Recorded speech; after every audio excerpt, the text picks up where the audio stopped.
What is going on, guys? And welcome back to the Across the Cowboys podcast.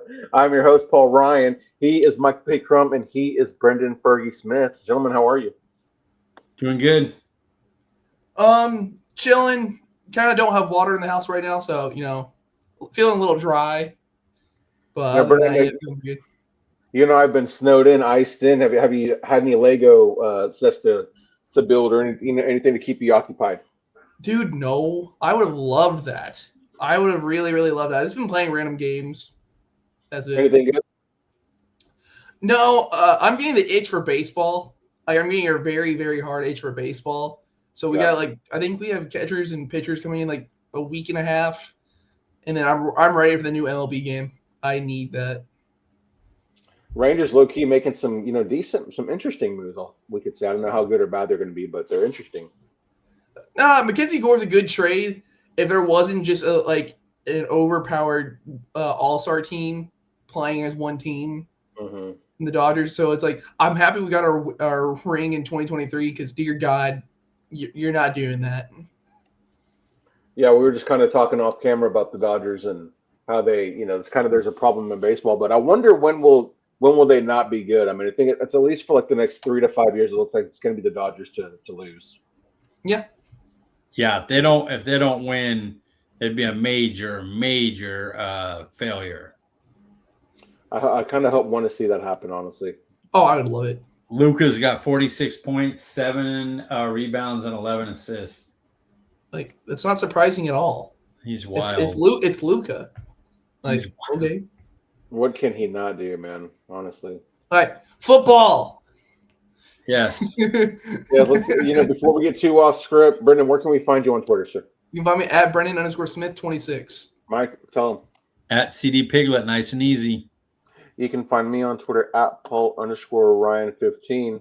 Well, it was yet another exciting weekend of football as both games were one-possession games, and the Dallas Cowboys ended their search for defensive coordinator and hired young secondary specialist Christian Parker, formerly of the Philadelphia Eagles. Gentlemen, we've got a lot to talk about tonight. So, Brendan, let's start with you. Did both Sean McVay and Sean Payton lose their games when they decided not to kick field goals? Peyton did. I liked the call because you want to be aggressive in the playoffs. Because what if you can get 7 points instead of 3 with your backup QB? You're up 14-0. But then now looking back at it, brother, Stidham's not good. I was kind of hoping for like a Cinderella story kind of thing, just because that's fun in football.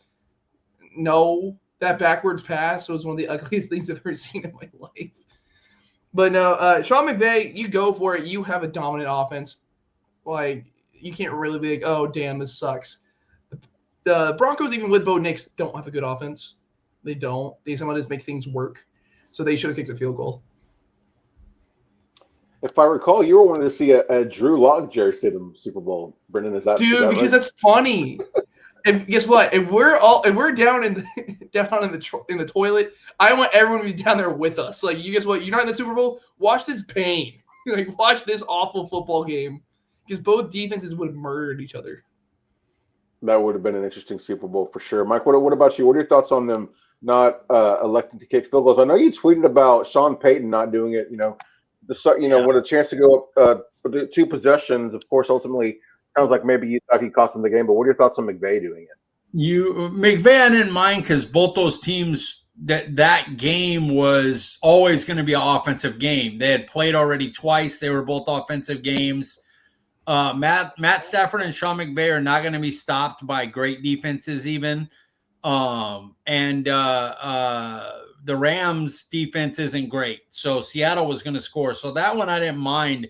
The other one, you got to understand the situation. Like 10 points is massive in the way New England's offense was running, and you're a defensive team and you have your backup, and the weather. Like, that was just, I tweeted it instantly, like, yikes. Why I don't even get, and I'm a go for it person. And I was like, I don't get this move at all. This makes no sense to me. To like, your backup put you in position to score more points. Take your points.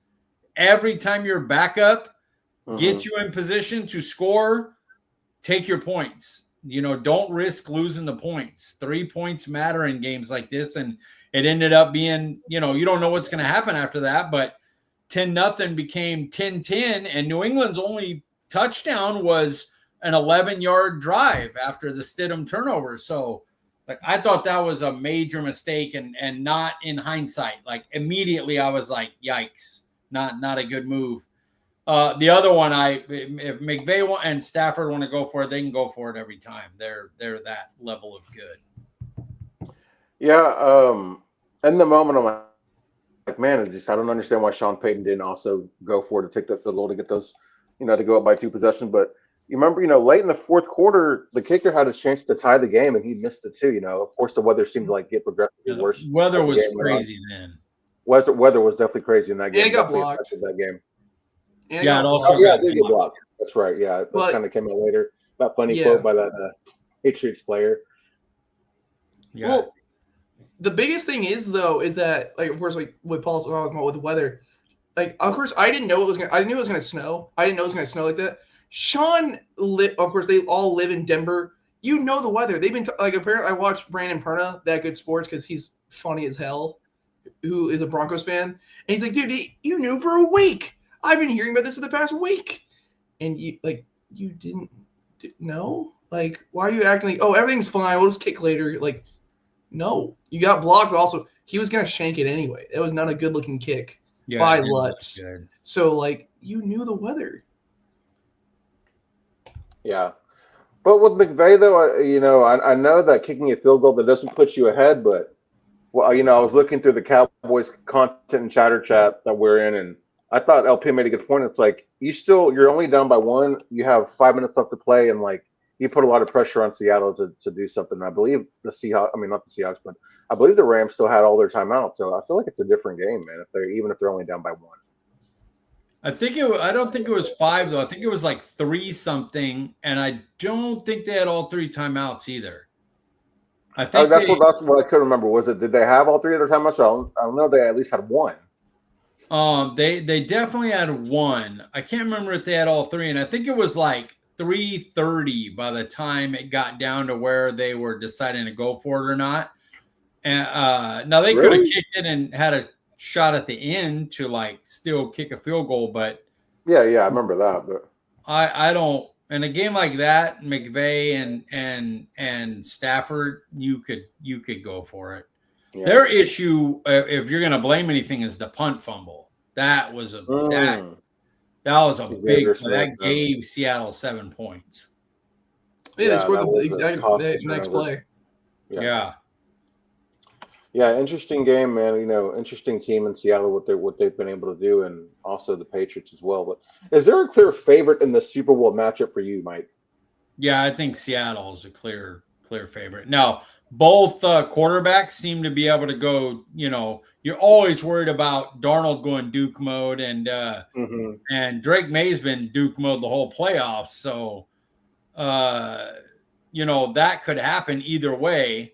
But going into it, I would have the clear betting favorite, Seattle. They're going nuclear, not nuclear? Yeah, nuclear. Yeah, Duke. That's Muhammad. Muhammad, that's what he says, taking a Duke.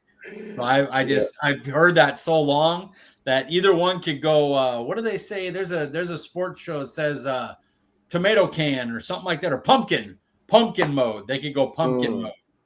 Yeah. What about you, Brendan? Seattle the favorite for you as well? Their defense is so dominant. Like, dear God. You stopped 2 number 1 wide receivers for the Rams. I can't really say you stopped the run game because at times both running backs were doing what they wanted. But in the end, you stopped Stafford. That thing is insane. But also, if the Patriots get pressure on Darnold, we know what happens to Darnold. Yeah. But also, JSN, if we didn't have CeeDee Lamb, that'd be the guy I'm like dying for. Luckily, we have a very awesome wide receiver and all that. But like, I'd be dying for JSN because he's so good. His routes are dirty. Would you rather have Puka or JSN? JSN, because Puka's talked about wanting to retire early and go play another sport. Also, Puka's also kind of becoming a douche. He was like so lovable his first 2 years. He's like, oh, let's look at this late round guy turning into one of the top end receivers. That's so awesome. and then you see his character and you go, oh. That's fair. I'll take that. I would have said Puka before Brendan just changed my mind. I still would go Puka, but JSN, man, it's like it's hard to ignore what he's become. I'm good with he's the R3. guy. To be honest, I'm good with R3. Are Pickens or JSN? Pickens. He's unique. I have a JSN with Lamb. He's that type of receiver. George Pickens is rare to get a guy like that, especially paired with Lamb. Hard to deal with. Brendan, if you can tell me, I know he did well this year, like character wise. Pickens did really well this year. Like I'm not gonna try to bring all that. I'm like, if you can tell me no crash outs, I will say Pickens, just because I like what Mike said. CeeDee Lamb's gonna do all those intermediate stuff. Oh hell, gotta go deep. Okay, where's Pickens at? Like that's what it is. It's legit. Okay, cool. See no one open. Go ball. That's what Pickens is, and it's awesome. So if you can guarantee me that he continues what he did last year with his character, Pickens all the way. Even though Jason is the better overall wide receiver, I had to give that out there. Agreed. Yeah, I will probably. I think I might also take Pickens, but let us not forget the season that JSN literally just had this year. Yeah. Like catches, receptions, like being the only guy on that team really to do anything best on receiver in the league this year. Yeah, no, Jason's been by far better than Pickens. It's just we're going with CeeDee Lamb because luckily we have that gift at wide receiver. We can talk about both. But it's like, hey, you're starting an offense, Pickens or Jason without a doubt.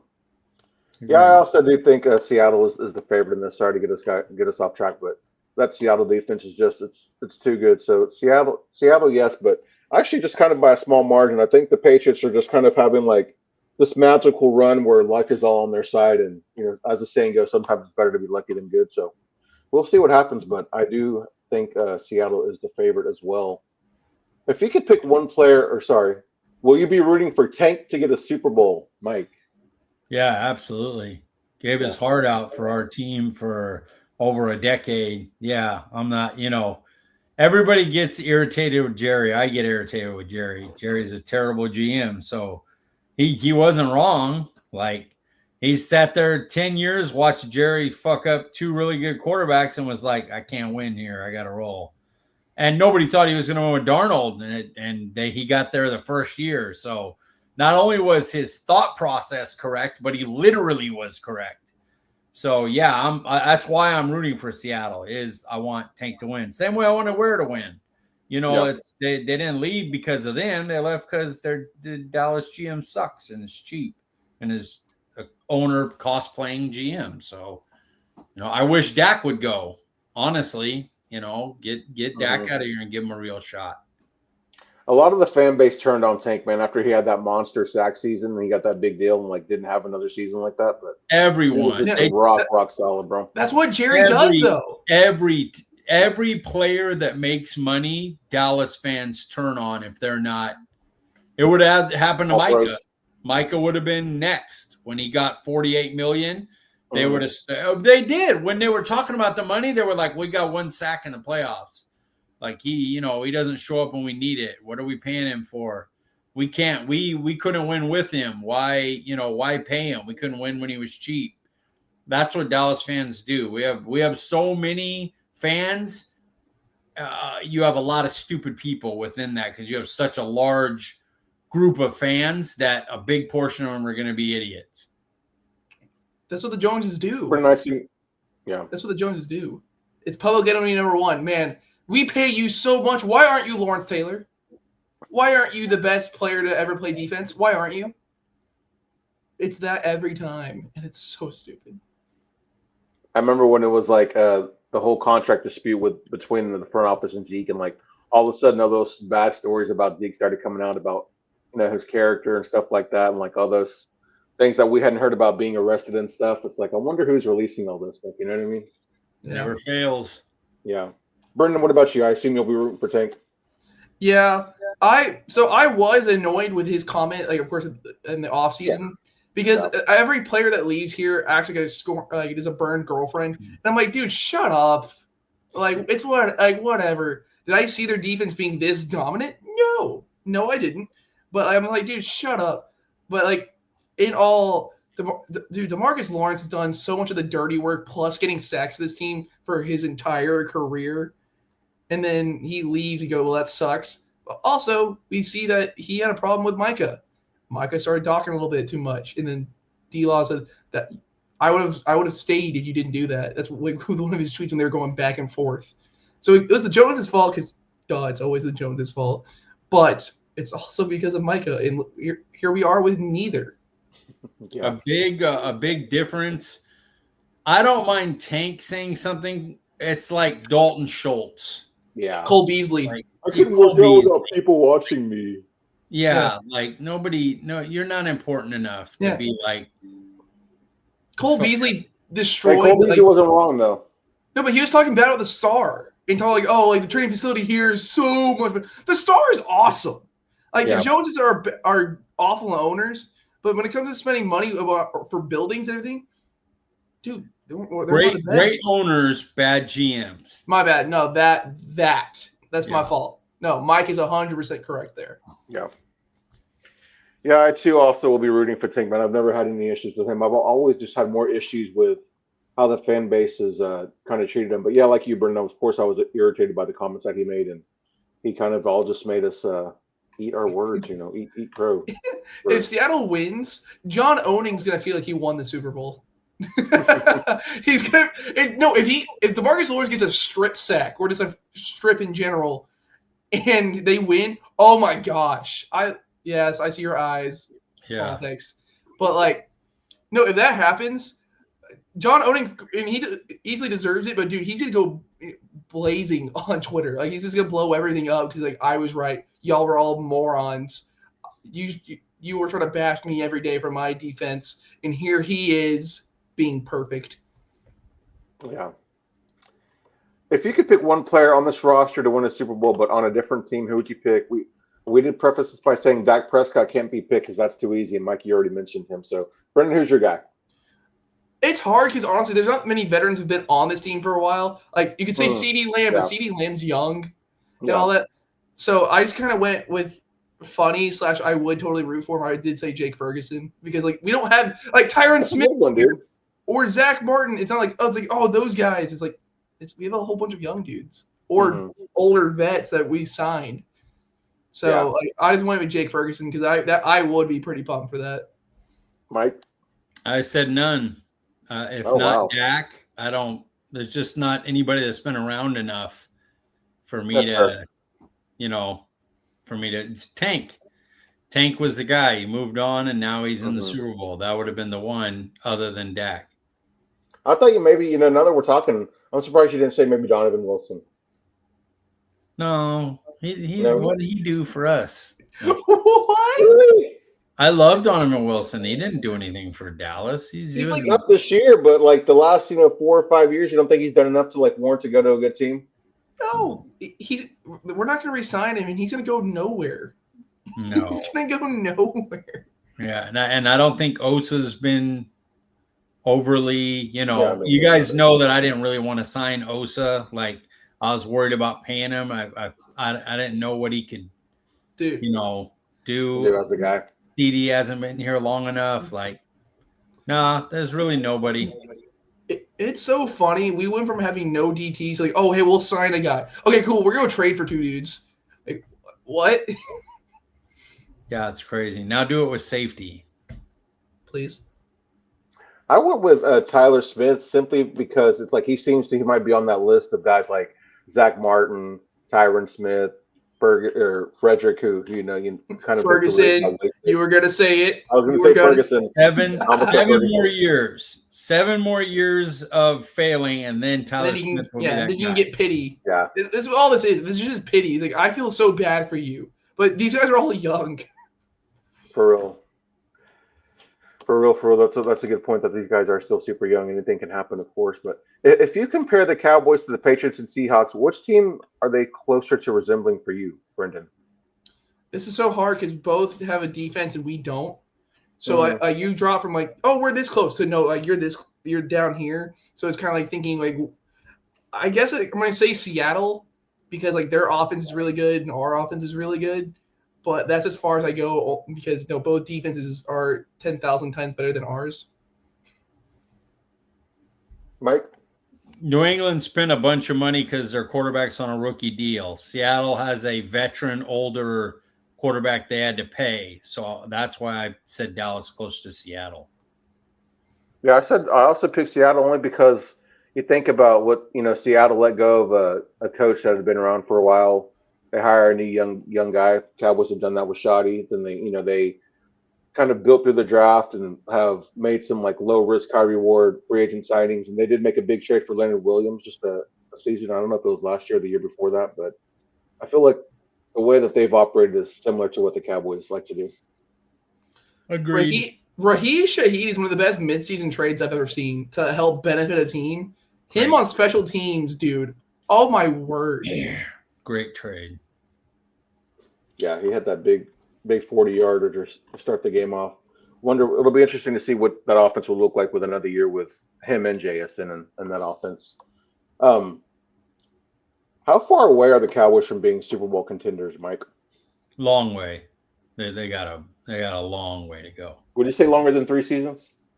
Depends on how they use free agency. And I'll say if they don't use free agents, they don't spend money to bring in real impact free agents, then they won't get closer. They'll just be far away like they have been when they were going 12-5 and contending teams were blowing us out. They weren't really close. And so that's where that's like their ceiling. Their ceiling is, well, we can beat a bunch of teams in the regular season when we draft really well and develop well. But when it comes to playing Buffalo, Baltimore, Green Bay, Detroit, San Francisco 49ers, then we get wiped out. And that until they start paying money for real upgrades, that's where our ceiling will be. And we're not even there right now. So we're not even close to that. Okay, so outside of signing like a Pickens or somebody like that, like what outside free agent type of signing would you say, oh, wow, maybe anyone? Owe would be good. Okay, so it has to be more than 1 year deal and it has to be over 12 million. That would be where I'm like, okay, they're putting some money in on guys. Singleton from the Broncos would be a good linebacker you can get. Owe. Quincy Williams would be a little cheaper, but would be a good signing. Job, the corner in Seattle, or Woolen, if Reek Woolen becomes a free agent. Oh, wow. Either one of those would cost you a little bit of money, and they would be good ones. Like, there's guys out there, they've just got to want to pay. Man, Tariq Woolen, he grew up in Fort Worth, Texas, man, went to the same high school as me, so that would be crazy if they signed him. I would love that. That'd be a great signing. They won't, but that would be a great signing. He wouldn't work with the culture. No, even if they spend money. Seattle if they win a Super Bowl this year, He is a free agent, but I think he wouldn't really fit. Like, even if Dallas said, "Hey, Shoddy, we're going to spend money. Do you want this?" Like, I know he's an offensive guy, but do you want this guy? And you point out Tariq Woolen. He's going to say no. And they're going to say we just played Deron Bland to be our one, so we don't want to go out and pay another guy. Revel's going to be that guy. We don't want a progress stopper. That's what they're going to do. Brendan, what about you? How far away do you think the Cowboys are from being contenders? 11 to 13 new starters. Like, that's crazy, man. Like, I love Donovan Wilson. Deron Bland's not healthy. Siobhan Ravel is not healthy. Overshown's never been healthy. So, like, your defense has a whole bunch of dudes. Like, they could become stars. We hope. Bunch of we hope guys. Yeah, that is the perfect way of saying it. So you have nothing on the opposite side of the ball. Actually, sorry, no, wrong. Kenny Clark, DT, all the DTs, and all the Quinn Williams, of course. My fault. We do have dudes. We went from having the worst DT room for the past 4 or 5 years, actually a lot longer than that, to now that's your only saving grace on defense. That's hilarious. But you have no one other than those 3 dudes. No one. And then also, Terrence Steele needs to go. I'm tired of watching him turn into a turnstile at times. Yeah. Interesting offseason for the Cowboys for sure. We're going to talk a little bit more about that here in just a couple of questions. But Yeah, thinking about how many starters away, when you put that into perspective, they're definitely further away than my answer. But I said at least 2 seasons away. Mike, I think you bring up a good point, of course, about how they approach free agency, and again, Brendan, the points you bring up about the injured guys that they have on defense alone. How many starters they need there. It looks like a big time project, but maybe the addition of Christian Parker, could help us speed up that process. How much closer are we for you, Mike? Maybe not being Super Bowl contenders, but just being a playoff team. Are we already a playoff team with the addition of What are they doing free agency? him? That's going to be a. So what I'm going to say every time. Yeah. It don't matter if they don't add 3 real impact free agents. That's the first thing I need to see. And Clowney does not count. Clowney is what your team was already. You need to add on or improve. So you got to either go sign better than Clowney or Clowney and another guy. I'm trying to find the name of this friggin' draft guy I was looking at that I liked. Brendan, how about you? While Mike looks that up. Um, Not Super Bowl contenders, but Christian Parker, the new DC. Do you think that the Cowboys, with the offense that we saw last year, are playoff contenders with an improved defense with Christian Parker now calling the shot? I will say they're a lot closer than what they were just because Eberflus is just so bad at his job.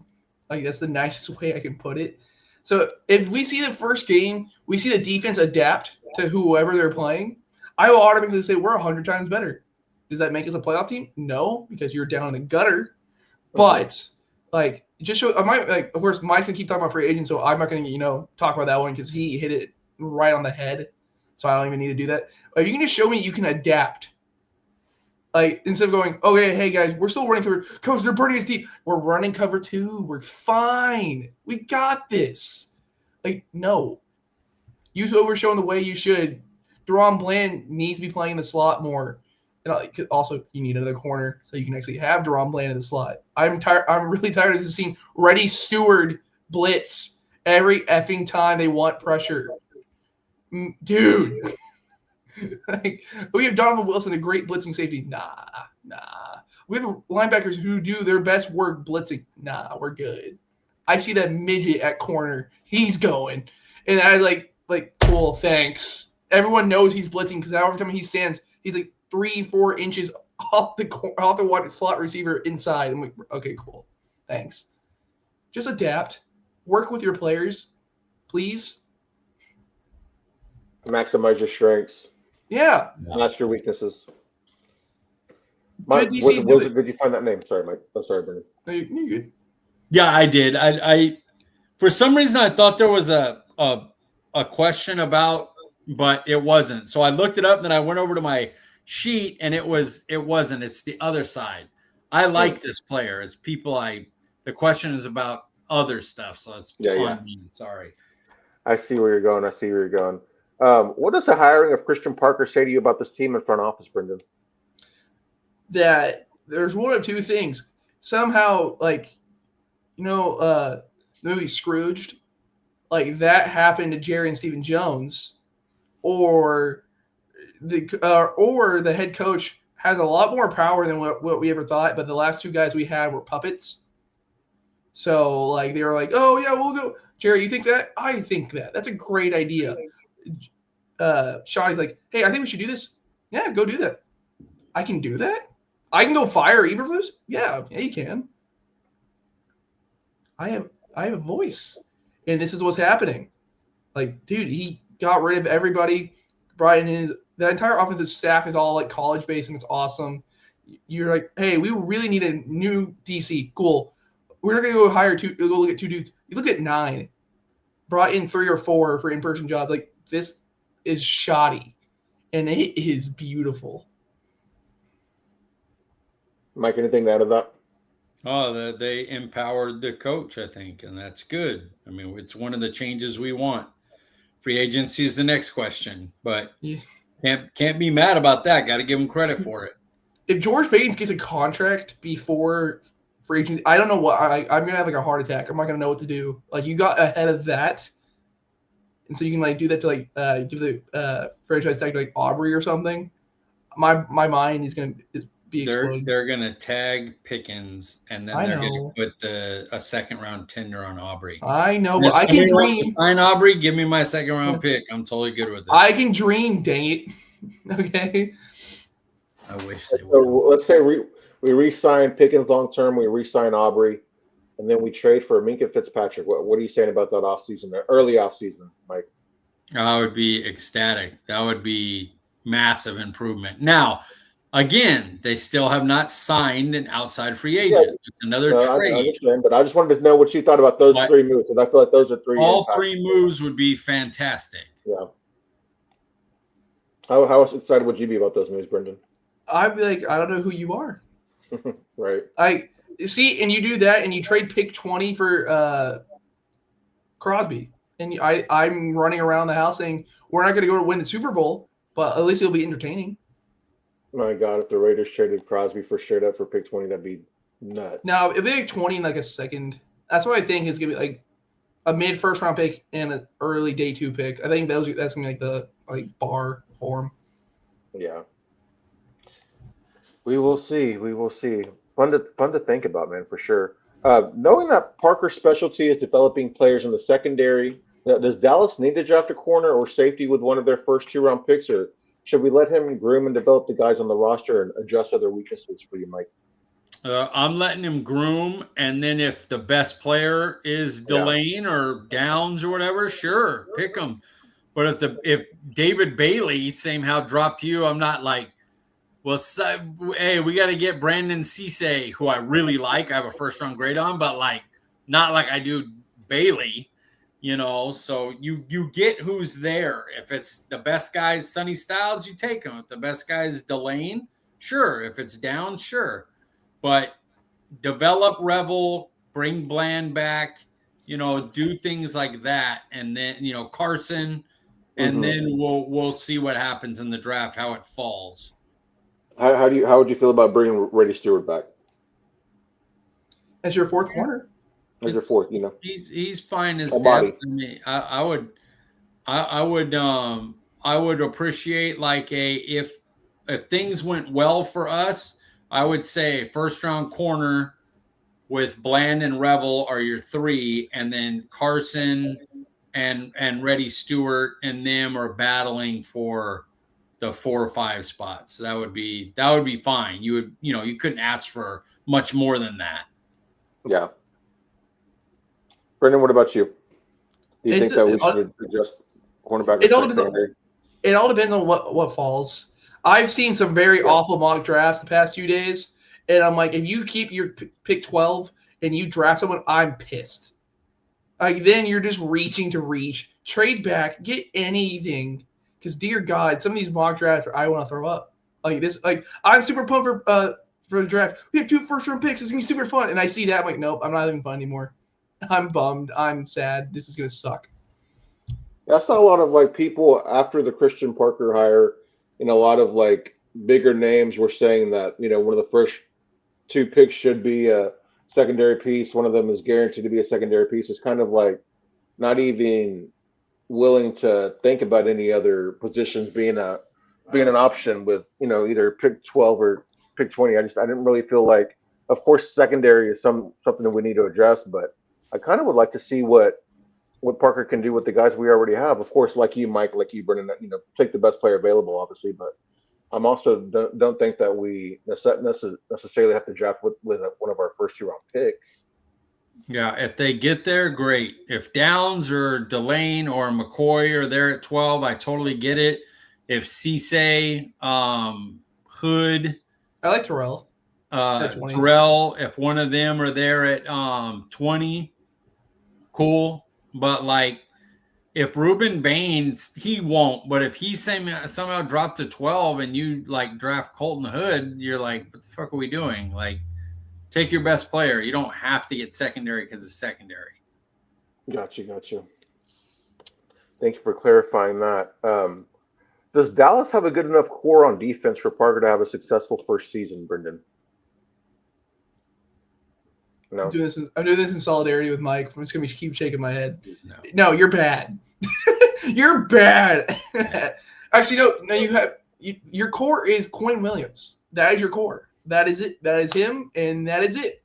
Can we have all, like we said earlier, a lot of what if guys. If Overshown stays healthy and he progresses, you go, whoa. If Chevron Ravel he actually had some good reps out there, but then also he had some really awful reps. He can stay healthy. You might have a guy to build with. No, you have Quentin Williams. That's who's your DN opposite Donovan Ezeraku right now? James Houston. That's not good. I know. It's not a good starter. Who's your linebacker next to DeMarvion Overshown right now? Logan Wilson. Because he hasn't been cut yet. All right. So then give me your starting safeties. Malik Hooker and Wanye Thomas. No, Wanye Thomas is not signed with us right now. Well, he's a restricted free agent. He can be back. Marquise Bell is signed. So Marquise Bell and Malik Hooker are your starting safeties. Your corners are Bland, Revel, and Reddy Stewart or Carson. Yeah, and Bland we don't know about coming off injury. I'm not really worried about Revel. I never counted this year as anything when he's wearing a brace. That was just experience for experience. You were already out of it anyway. But like you're bad. Like he's not a miracle worker. He's a first-year defensive coordinator. He's not a magician. Yeah. Fair enough. All right, here we are with Mike's views from the sidelines. Is the 2026 draft class better suited to help teams rebuild their offenses or defenses? Defense. Definitely defense. One, there's not a lot of good quarterbacks, which is the easy way to flip your offense. I don't believe there's really a real special first round running back this year. I think there's one good like late first round, but he's really a second round guy, and then a bunch of guys that are like playmakers that would go on day 2. Wide receivers good, but I mean, we had 2 good wide receivers and won 7 games, and we had a wide receiver duo that was crazy. Bengals, the same thing. You have one probably first round tight end, and he's not really a special one. He's a good one. And the offensive line's good, but I mean, that's not really it. We're on defense. You got an edge that, you could say that are 7 first rounders deep, a linebacker core that's, I'd solidly say 3 to 4 first round deep, that you can make a case for first round. Cornerbacks loaded. Like I said, I love Brendan Cisse, and he's probably going back into the first round. And like, that's a guy that I would really like Dallas to get. Defense is pretty loaded. Even safety has, one really great safety. But that day 2 group of Teneman and McNeil Warren and is he UFC? Caden? He's one that I know. A matter of fact, I bet you I have him in my. Let me see. Go ahead, Brendan. I want to get that name because it's driving me crazy now. Well, no, I'll just go with it because I believe you have a few more questions for Mike's view from the sideline. So every time I was watching the Seattle game, I wanted, like, every time I watched Nick Imawari, I'm like, I want that. I'm like, this is a young badass doing everything. And he's a rookie. Like, dude, I want one. And so those 3 safeties brought up, that's why I'm like screaming for downs. Like, is that going to fix your defense? No. Kamari Ramsey. But like, it was USC. I want to do just beating everyone. Now back to Mike's view from the sideline. Kamari Ramsey. God, what is wrong with me? So let's just say the cornerbacks, when you go from tier 1 to tier 2, how big of a drop off is there? Or is it like 2 guys in tier 1 and then like 7 guys in tier 2? Jermon McCoy and Masur Delane and Downs, if you want to count him as a safety / nickel, are your tier 1. Downs is like really tier 1 as a safety, but as a nickel, if you just played him nickel, he would be with McCoy and Delane. And then I would say tier 2 for me would probably be, I have Cisse a little bit ahead of Terrell and Hood, and Abney and them. But those three are the three tiers that are like, so you could get like, I would be cool in the first round with, I'd say, Cisse, Hood, Terrell, Delane, McCoy, Caleb Downs, Tinneman as DBs if they win in the first. And you could probably talk me into, if you drafted 28, 29, 30th or back into McNeil Warren. So safety corner has a nice little grouping there that I would be like, I could go with first round with those guys. What's last week? He said he scouted 95, I believe, prospects. Where are you right now? I was just over 100 last week, barely. I'm at I thought you said under 100. No. Under 100 was the week before. Oh, okay. This week I was just over. I was like 103. Now I'm at 112. And the last question for Mike Street from the sidelines. Who are your top 5 overhyped players in this draft class? This one's hard because I don't have a lot of overhype. I think Love, the running back Love, like the running back people. Oh, really? Yeah, they make it like he's a special back. He's a good back. Genty's special. Bijan Robinson is special. I wouldn't even have him higher than Travion Henderson last year. Like he's good. Wow. He's a good back. But like if we picked him at 20, I would be like, not great. I wouldn't even at 20. Even if we signed guys on defense and we went in going, we could pick whatever we wanted. If we got him at 20, I would be like, okay, like that's whatever, about like the top I would want him, you know.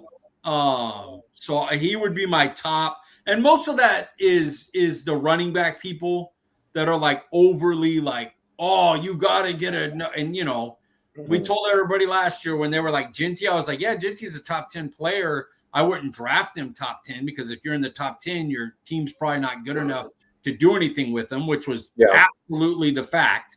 He's a great player and he couldn't do anything on the Raiders because their O-line sucked. And I said I would go with Travion Henderson. I would wait day 2. I think that's a way better value and you're getting a better pick. I think that worked out that way this year. And this year, I would wait. And if I could, like, if you told me Love's going in the top 20, which is what most people say, or his backup in around the 40 to 50 mark, give me his backup all day. And his backup can't really pass block. And I still would take him because of the value. I also have Kendrick Falk. I have a day 2 grade on him. He just doesn't produce. So I'm like, why I don't get that with people. Every once in a while you get a guy that didn't produce, like the Jags guy, Travion Walker. There's one other, Daniil Hunter, like that didn't produce in college and but almost everyone, if you're not good enough to produce like tackles for loss and sacks in college, you're not going to magically be that guy in the NFL when you're playing better players. So I think he's super overrated as a first-round pick. Ty Simpson, quarterback. We know how that goes. Like, they overrate all. That guy's a day 3 quarterback, and people are talking about him going in the top 50, which is wild. I would say the other 2, TJ Parker worries me a little bit. Not that I wouldn't draft him the back end of the first round because he did produce, but his production was very one note. And you can't do that at an NFL level. If the tackles, the good tackles, know what you're going to do, they will, shut that down. He's got to learn some counters and some second moves to a very, very good hand usage. He's very good at snagging people and using his hands and impacting them.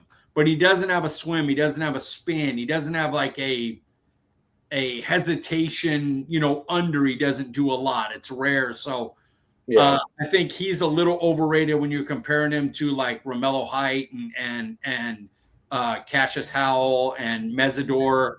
They have a little bit more in their bag than he does.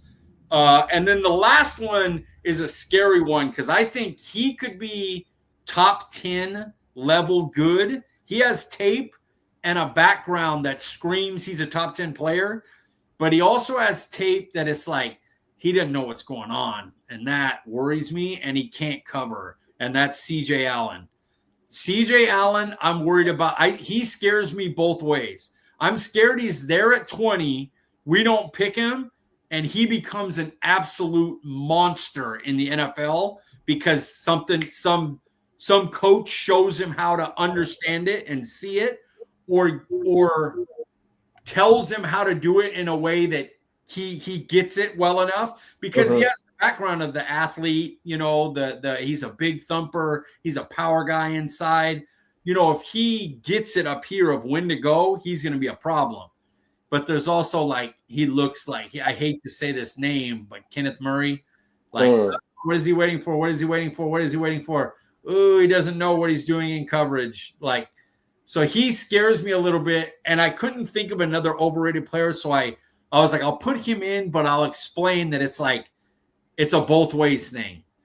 He also could be a stud. Yeah, I think the Cowboys have kind of avoided taking players like that, if I recall. Yeah. With the exception of maybe Kelvin Joseph, but outside of that, it seems like they don't really take those types of risks. Yeah. I have a feeling they might like CJ Allen. I get the risk. If they took him at 20 or traded back and took him at 25 or whatever, I would totally get it. If some team took him in the top 15, I would get it. If they were no, we know how to get that guy going. With his background, his production and everything, could be a stud. No issue with it. Interesting. All right, here we are with Brendan's bashing. Brendan, what do you got for us, sir? It's two minor ones. I can't talk anything bad about Dallas. They did an actual coaching search and got one of our top 3 guys for DC. So can't talk bad about Dallas, which, oh darn, and all that. So I got 2 small ones. First off, we already kind of talked about, but Tariq Woolen's an idiot, certified dipshit. You don't deserve that penalty, bro. Come on. You talked shit to the entire bench while the ref is right next to you. It shouldn't be a penalty, but the rules, and it's stupid to do that. Almost lost in the game. Yeah, like I said, the ref was right there. It could be he said, she said, some kind of thing oh, I didn't talk trash. I wasn't saying anything. Is a ref on the 50? But no, you were right there. And then you get baptized the very next play by Puka Nacua. Dude, I was thinking about that the entire time because, I've said this many times on the podcast, and I'll say it again. I am nowhere near athletically gifted. These people, Tariq Woolen's tall. He's 6'4". Didn't he run a 4.3 something? He's wild. He's fast as hell. He has everything you want, but he's been on the bench half of this season because he's an idiot. Dude, you are so unbelievably talented. You were if you picture an amazing corner, you picture the attributes of Tariq Woolen. But then you do things like that, and you're an idiot. And you would sign him. Yeah, oh, dude. You'd make that character in Madden. You go, cool, I got the best player. I'm it. I did it.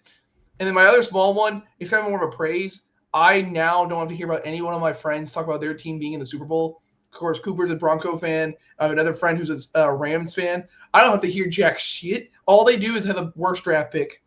That's all they got for all that much more hard work. So I don't have to hear any more of it. I could watch the Super Bowl and not really care who wins. So I feel good. I feel darn good, dude.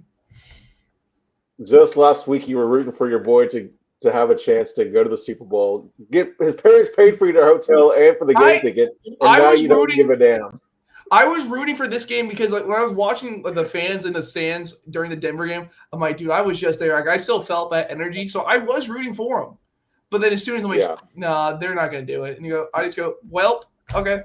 If it wasn't for Brendan, they would have won too, because Bo Nix would have been healthy. Bo Nix wouldn't have done anything against that defense either. Bo Nix wouldn't have done anything against that defense. Bo Nix would have won that game. 10-7. He would have put up at least a touchdown. Yeah, he would have done that. He would have put up the touchdown Stidham did. I meant he's one touchdown. He's not good, but I think he definitely would have done enough to score more than 7 points, dude. His legs. Stidham wouldn't run. I don't know why, but Stidham wouldn't run. I think Bo Nix would have ran more. Yeah, I mean, we saw Drake May run off like what a couple of at least 15-yard runs. I mean, Bo Bo would Nix would have have done, done. Bo would have done better, but then I think New England's game plan would have been different. New England knew, Yeah. let's just run the ball. Their defense can't stop our run right now. Let's just run it, either with May or Stevenson. Like, okay. Their Also, game plan changes. remember that Stidham's play is the only reason New England had a touchdown. Denver shut them out, except for Stidham. Throw the ball backwards. Bo Nix is unlikely to do that. Yeah, but Bo Nix did throw an interception right to a defensive tackle against the Bills. Like, right to him. It looks like they're playing like father-son catch on that play. True. All right, here we are with Would You Rather. If the Cowboys got wiped out at 12, would you rather trade back from 12 to 28 with Houston and have 2 picks in the 20s? You'd have 20, pick 20 and 28, and also get picks 60 and 69 in the deal. Or would you rather just trade back from 20, get a second pick, would be pick 35, and the third round pick 66 from Tennessee? Brendan. Oh, the second one. I can't go from 12 to 28. You need so much of this defense. And guess what? If your guys aren't there, one guy you like will be there.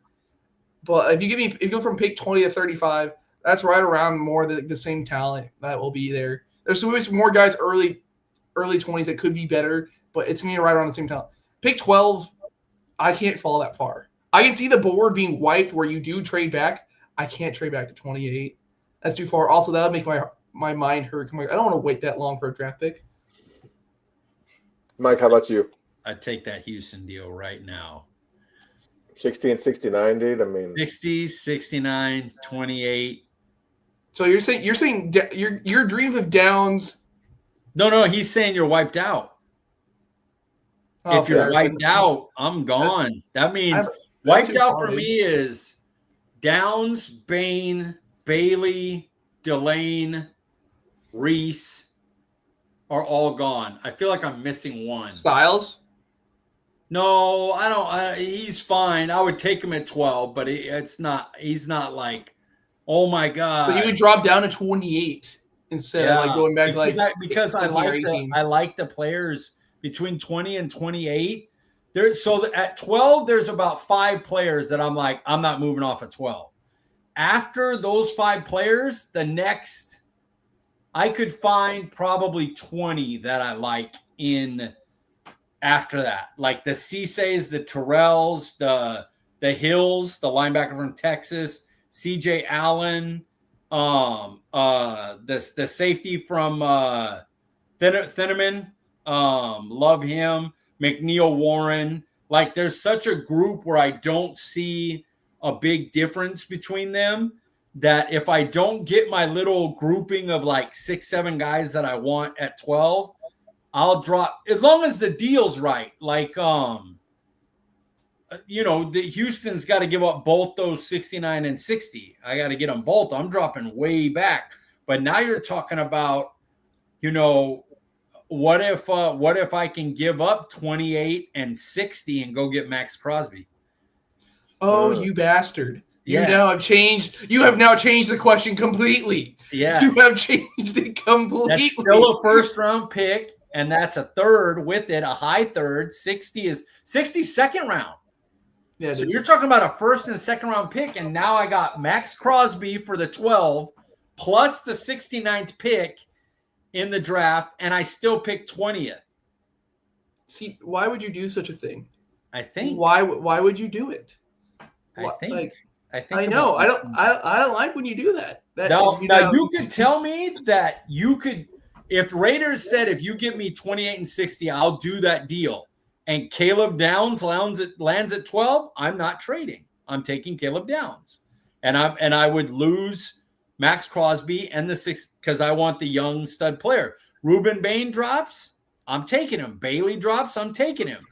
But if those guys are wiped out, trade me down, and then I'm calling, how would you like to pick at 28 and get a second round pick as well? Not 69, not the third round. You get a second round, a first and a second for 29-year-old Crosby. You're rebuilding 2 players, first 2 rounds, 2 top 60 picks you guys can get right now, and we'll take Crosby to pair with Quentin Williams. Thank you very much.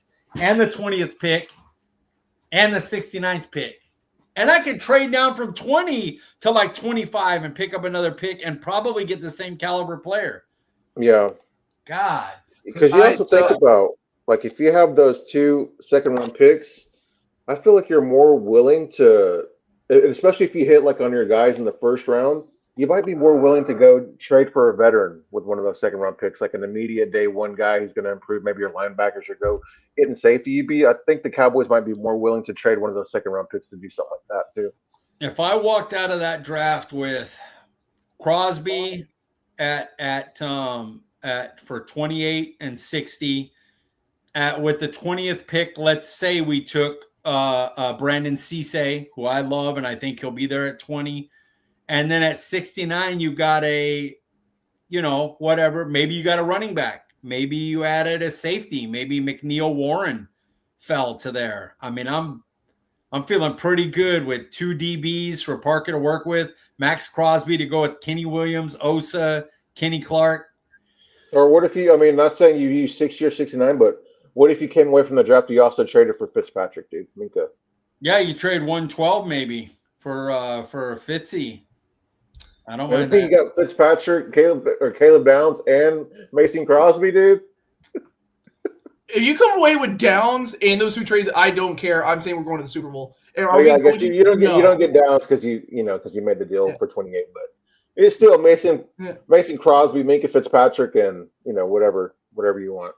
Yeah, whoever you picked at 20. See, pretty nice. You have made the question evolve a lot. And look at this. God, because of that question, now we're going to go over an hour again. We were going to go over at least one good question, guys. I'm sorry. I tried.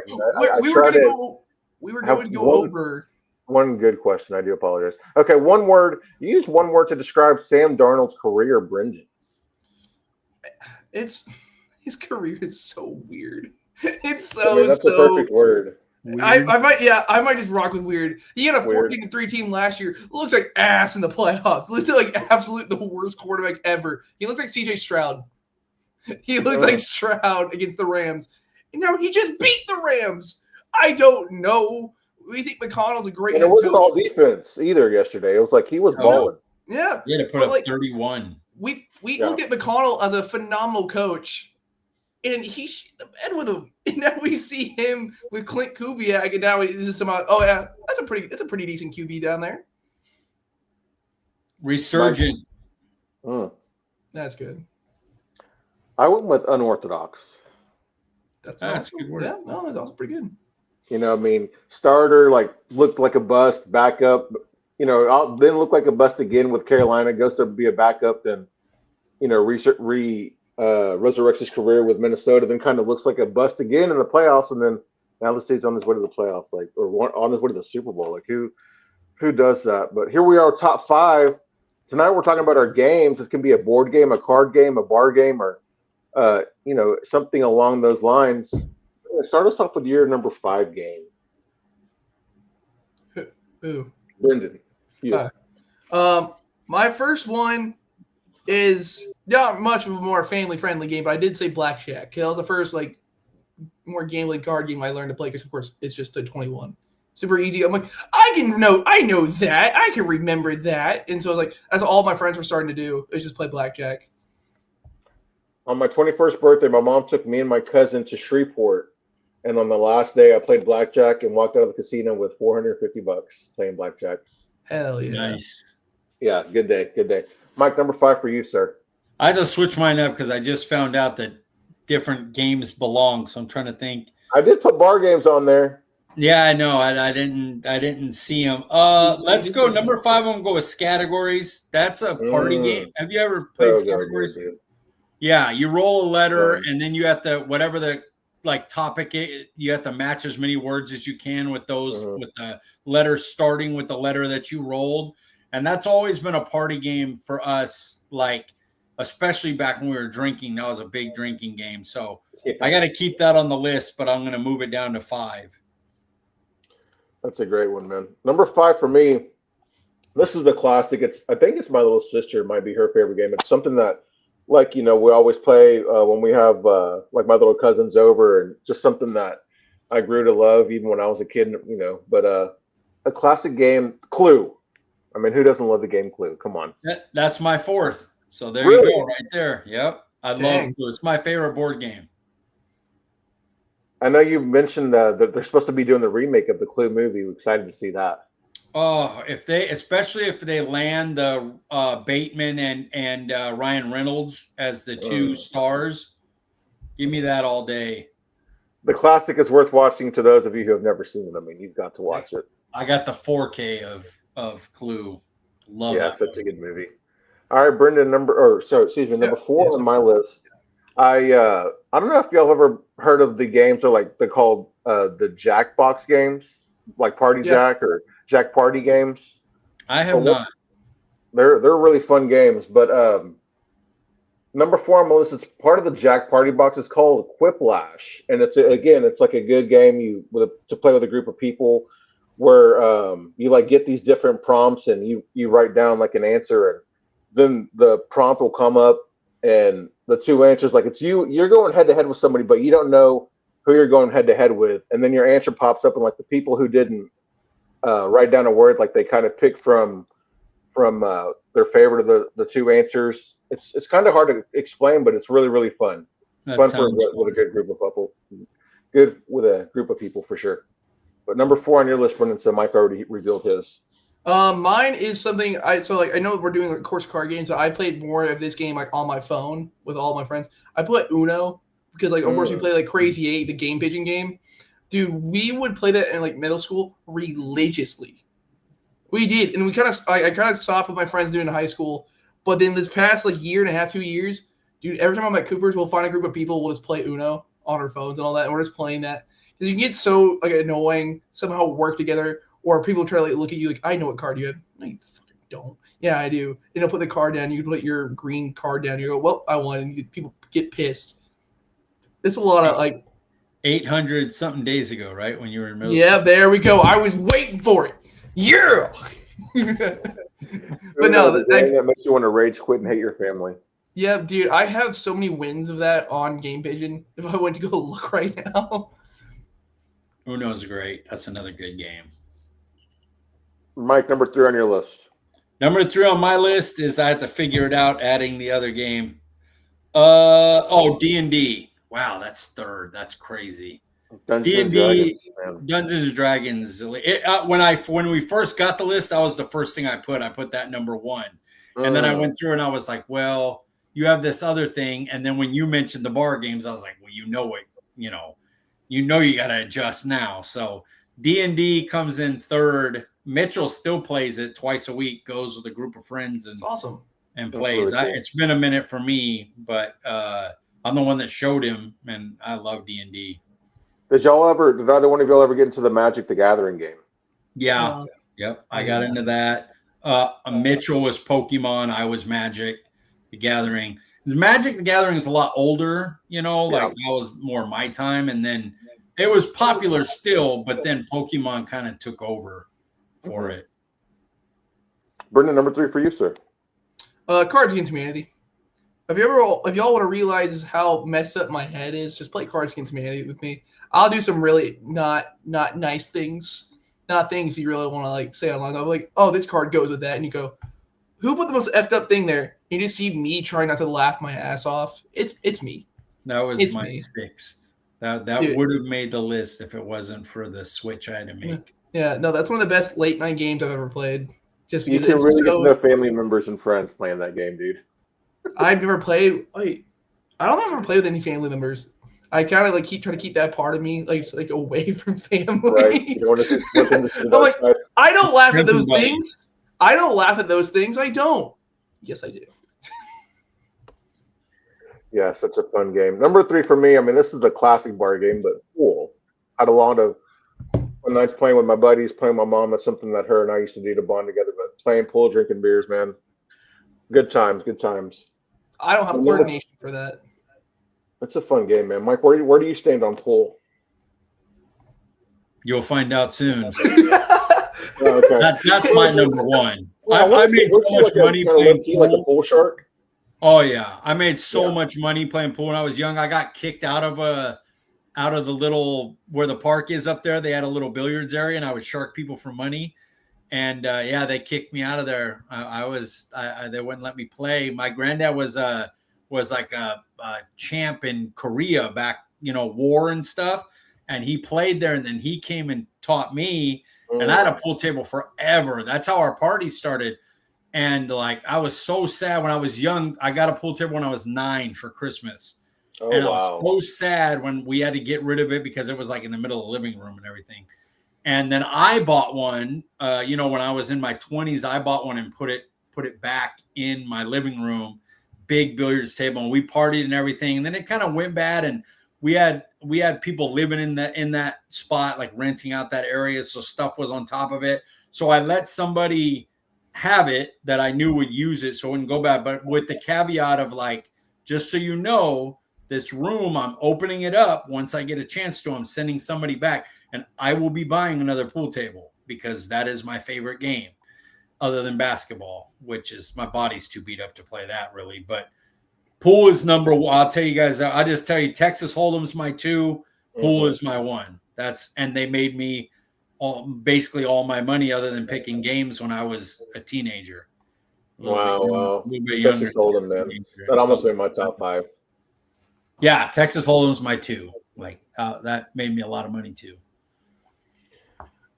So what's number 2 on your list, Brendan? It's poker. Hold'em or 5-card draw or anything? It's anything, but legit, I love playing with my friends. But so I would like y'all agree. Like I know he's gonna smile when I say this, but I always act like an idiot with my friends. Like every time we're doing something, I'll act like I'm a kid. Like I was just a kid. I don't try to be responsible or anything. So my friend tried reading me, and he's like, "You don't have me." I'm like, "Maybe I do, maybe I don't. This is my first time playing."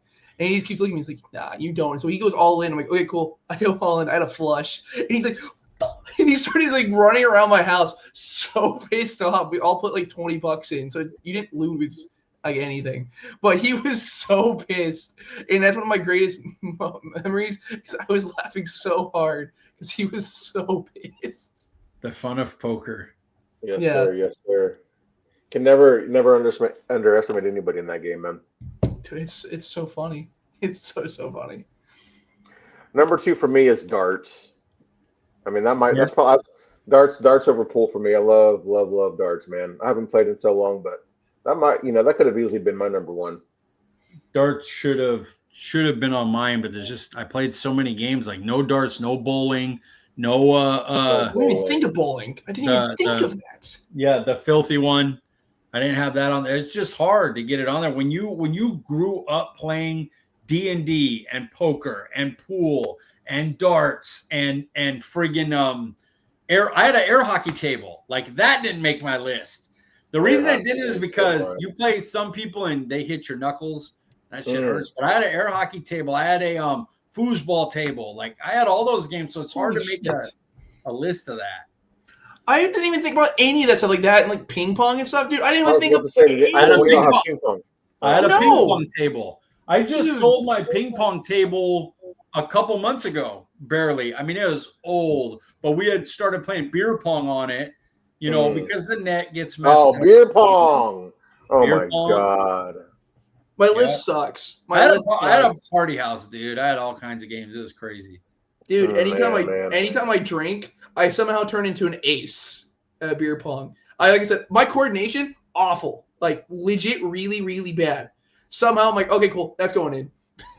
There's so many stories. I didn't drink beer, so they never got me to play beer pong, but I was basketball. So they were like, we'll play and we'll just have your partner drink the beer, I was just killing people, and they're like, you haven't played before? And I'm like, I don't know. You just throw the ball in the hole. How hard is it? But like, it was fun because everybody that came and played and were like, well, we're champs. And then I would get out there and I just do. It was fun. It was a good time. Did you ever play basketball? I did not. Great movie, but I never played basketball. Basketball. I love it. That sounds fun, man. All right, number 1 on my list, dominoes. I don't know how much dominoes you played in your life, Brendan. Mike, I imagine you played your fair share of dominoes, but dominoes, man. I had black friends. Black friends, Mexican friends. Yeah. Woo. Were spades in your top 10? Probably not. And I played that too. Yeah. Yep. I played that too. I'm not we're saying. I already said the joke once. It doesn't. Yeah. I'm not going to say it for spades too. We got to do this list again, like, because we all are thinking like, oh, with all that other stuff that's being said. So like, we're gonna have to do this again. Well, Brendan, what's number one on your list here? So have y'all ever heard the game Trouble, the board game? Yeah. Trouble? Pressed up. Yeah. Yeah. Oh, I played, like, that was our family game night. Every night we would play Trouble. Like, that's what we did, and I played that for years. So if I didn't put that number one, I feel like my parents would disown me. So I'm like, it's got to be Trouble. That game is so iconic for me. It's super I'm simple. not sure I ever played that. I've heard of it, I've seen it, but I've never played it. Really, with the bubble pop? Yeah. Yeah. Yeah, I played that. That's a good one. No, dude, We were a game house. My house. We were a family game house, and then a drinking game house, which is when it really gets fun. Growing up, my family loved to play Balderdash and Pictionary. Pictionary is good. Pictionary. I hated Pictionary because I can't draw worth of nothing. But that's why I went to fun times. categories. Categories.